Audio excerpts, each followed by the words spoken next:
আজকে বাড়িতেই বানিয়েছিলাম একদম ইলিশের মতো করে চন্দনা ইলিশের কড়াই ভাপা রেসিপি। তো এই চন্দনা ইলিশের কড়াই ভাপা রেসিপিটি শেষ অবধি দেখার অনুরোধ রইল। আমি এখানে প্রথমেই চন্দনা ইলিশটাকে খুব ভালোভাবে ধুয়ে কেটে নিয়েছি। তো এই ইলিশের এই কড়াই ভাপা বানানোর জন্য আমি প্রথমেই একটা মিক্সিং জারে কালো সর্ষে নিয়ে নিচ্ছি, সাথে পোস্ত নিয়ে নিচ্ছি।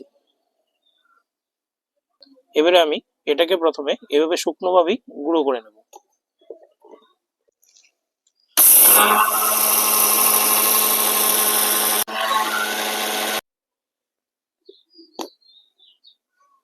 এই যে গুঁড়ো করে নিয়েছি। এবারে দুটো কাঁচা লঙ্কা দিয়ে দিচ্ছি। এবারে আমি এখানে ফেটানো টক দই নিয়ে নিয়েছি। টক দই আমি অল্প একটু চিনি দিয়ে দিচ্ছি, আবার খুব ভালোভাবে ফেটিয়ে নেব। এবারে এই টক দইটা দিয়ে দেব। দইয়ের বাটি দেওয়া সামান্য জল দিয়ে দেব, লবণ দিয়ে দেব। এবারে আবার সবকিছু একসাথে মিক্সিং জারে ঘুরিয়ে নেব।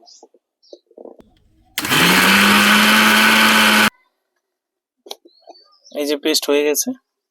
এই যে দেখুন কত সুন্দর পেস্ট হয়েছে। আপনারা চাইলে শিলনোড়াতেও বেটে নিতে পারেন। এবারে চন্দনা ইলিশের এই কড়াই ভাপা বানানোর জন্য প্রথমে আমি ধুয়ে রাখা মাছগুলো কড়াইতে দিয়ে দিচ্ছি।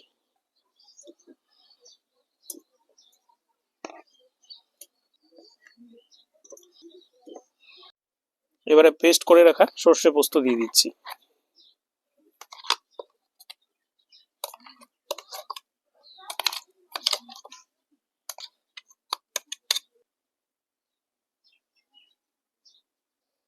হলুদ দিয়ে দিচ্ছি, লঙ্কার গুঁড়ো দিচ্ছি, কালারের জন্য একটু কাশ্মীরি লঙ্কার গুঁড়ো দিচ্ছি।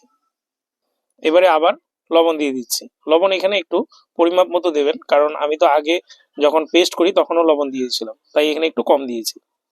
এবারে কিছুটা জল দিয়ে দেবো। আমি এখানে ওই মিক্সিং জার ধুয়ে রাখা জলটা দিয়ে দিচ্ছি। এবারে সবকিছু হাত দিয়ে খুব ভালোভাবে মেখে নেব।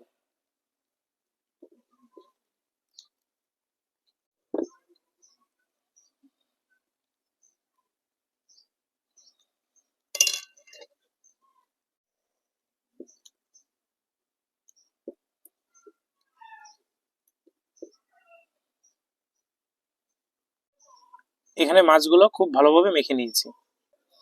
তো এবারে কড়াইটা বসিয়ে দিচ্ছি। এবারে কয়েকটা চেরা কাঁচা লঙ্কা দিয়ে দিচ্ছি। উপর থেকে একটু কাঁচা সর্ষের তেল দিয়ে দিচ্ছি, আর একটু জল দিয়ে দিচ্ছি।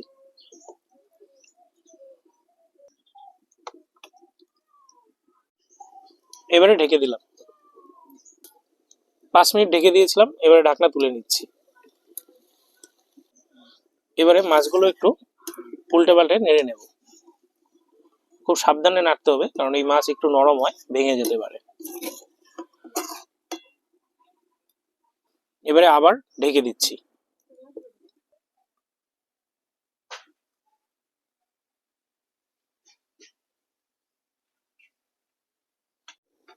আবার 5 মিনিট পর ঢাকনা তুলে নিচ্ছি।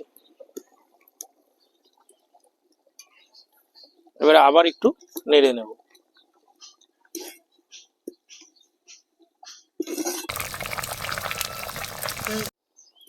আবার ঢেকে দিচ্ছি।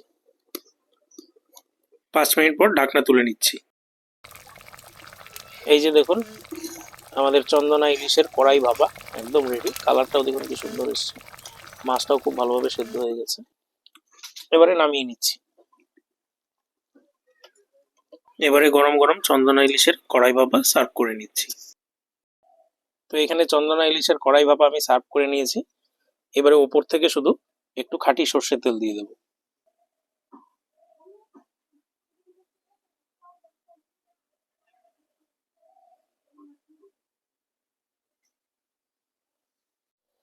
তো এই চন্দনা ইলিশের কড়াই ভাপা যে রান্নাটি দেখুন কত সুন্দর হয়েছে। রান্নাটি কালারটা দেখুন, আর টেক্সচারটাও দেখুন কত সুন্দর। মাছগুলো খুব ভালোভাবে সেদ্ধ হয়ে গেছে।